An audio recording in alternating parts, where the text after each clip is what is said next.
UP बिहारवा रे यार तोर ह रंग दरवा रे हर छौ छौ गोए के हाली गोलियां लेके भरेला। प्रणाम, आप देख रहे हैं खबर बादशाह। आज हमारे साथ स्टेज के बादशाह, स्टेज के किंग कहे जाने वाले चंदन यादव जी हैं, जो कि भोजपुरी में इस समय अलग अंदाज में अपने गाना प्रस्तुत करते हैं, स्टेज हो या एल्बम। सबसे पहले तो मेरा चैनल में आपका स्वागत है भैया। आपके देखने वाले सभी व्यूवर्स को मेरा प्रणाम। आपके चैनल का नाम खबर बादशाह है, तो खबर बादशाह देखने वाले सभी व्यूवर्स को सभी को प्रणाम। आप स्टेज पर भोजपुरी में देखा जाए तो दो चार कलाकार छोड़ के स्टेज पर हमको तो नहीं लग रहा है कोई भारत गा सके। आप ही लोग हैं जो स्टेज को संभाले हुए हैं। आप गोलू में दो चार कलाकार हैं, लेकिन एल्बम में थोड़ा पीछे रह जा रहे हैं। इसके कारण क्या है? एल्बमों का होता है तो वायरल हो जाता है। हाँ। ये बात के ध्यान दे। आपका एक रंगदारी वाला सॉन्ग आया था। हाँ, हटे बाहुबली और दुनलिया लेके चल। हाँ हाँ। और देखिए, लोग मंच पे, लाजमी बात है कि इतना ज़्यादा मंचे होला हाँ, कि आदमी स्टूडियो पहुँचे के फुर्सत ना रहे। हाँ। और कोनो बात नहीं है न, तो गोलू के भी जब भी गौले बने रिजल्ट आइल बा, हमहूँ एने गावे शुरू करी है तो रिजल्ट मिलल बा। झूठ का कहे के बा। हमारा बता कि अभी 5 से 6 गाना जौन भी गावल बा इंस्टाग्राम पे ट्रेंड में बात है, हमारा खातिर बहुत बड़ी बात बा। और इसके लिए सोचा गया है, प्लानिंग है कि जब एल्बम में एक वो ग्राफ कम बा तो ओकरो को पूरा कर लीजिए हमने के। आपका रंगदारी वाला गाना ट्रेंड कर रहा था, उसको थोड़ा 2 लाइन हमको पब्लिक सुनाइए।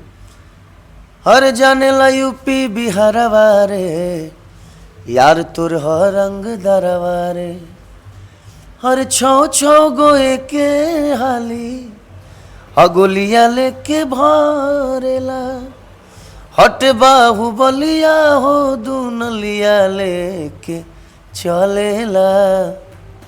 अच्छा, देखा जाए तो फीमेल कलाकार जब माने शुरुआत करती है उस समय जो रिश्ता रहता है मेल कलाकार के साथ, उसके बाद बिगड़ क्यों जाता है? जब उनका फेम हो जाता है आप लोग के साथ गा के, आप हो गए, गोलू राजा हो गए। नहीं, हमारे साथ की बात नहीं है। हम ये नहीं बोलना चाहेंगे अपने ऊपर, आप ही के साथ नहीं, बहुत सारे मन कलाकार हैं। हाँ हाँ हाँ, जो भी हो के अपना ऊपर श्रेय मत लीजिए। जिसके किस्मत में जो है उसको मिलेगा, वो हासिल करेगा।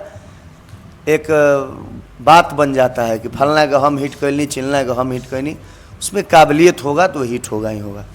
और दूसरी बात कि हाँ, ये बात सही है कि पहले रिश्ता बड़ा मुलायम रहेला। हाँ। लेकिन बाद में होता क्या है कि हम लोग, जैसे हम हो गए, गोलू हो गए, तो हमनी के समाज घूमल बन जा, समाज घूमत बन जा। केहू कहलस कि हमरा पास हतने बजट बा ब्यास, लेकिन तहरा हमरा दुआरी पर आवे के पड़ी, तो हमनी के पहुँच जाए जाए प्रेम भाव में। लेकिन उ लोग में क्या दिक्कत हो गई बा कि कह दिल कि 1 लाख ले तो लेबे करी है।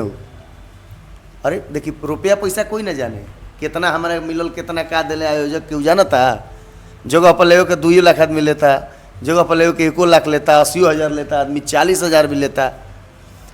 यहाँ तक कि बहुत सारा ये बात सुननी हम कि भोजपुरी में पेमेंट सबसे बढ़ के हमार बात, हिंकर बात, हुंकर बारे। महाराज, जिस दिन आपने लकीर खींची, भोजपुरी हो, भोजपुरी भाव के चीज़ है, जिस दिन आपने लकीर खींच दिया कि हम इतना ही लेंगे, तो आपका नीचे वाला ग्राफ शुरू हो जाएगा गिरना। क्योंकि ये भोजपुरी में भाव और प्रेम जरूरी बेटा। अब इहो नहीं कि कहत कि अपन अस्तित्व गिरा के तो जाके कार्यक्रम करो, लेकिन पब्लिक पागल नहीं है। पब्लिक जानता कि कितना लायक तू बाड़ा, कितना लायक चाहे बाड़ू, उतना मिली तार। बहुत ज़्यादा दूरी बाटे तो हमने के तो 2-2 लाख ले बन जा। हम गोलू ओकरो से आगे अगर गोल बन जा, उन्हें गोल बन जा, फॉरन में गोल बन जा, तो ओकरो से ज़्यादा ले बन जा। फ्रीओ में भी जाते हैं। हाँ, एकदम जाएंगे। अब मान लो कि रहुए बानी, प्रेम से कह देनी कि भैया हम यही लाइन से बानी, चाहे हमारे दोस्त मित्र पुराना बानी, तो उनका भी पैसा लेवे हम ना जाए। हम उनका घर बेजापते लड़की के शादी बा तो नेवता, साड़ी आ गहना लेके जाइला। हमने के साड़ी न्योता लेके आदमी जाला सबक से श्रद्धा से पुरावे, तो ये एक अलग बात है।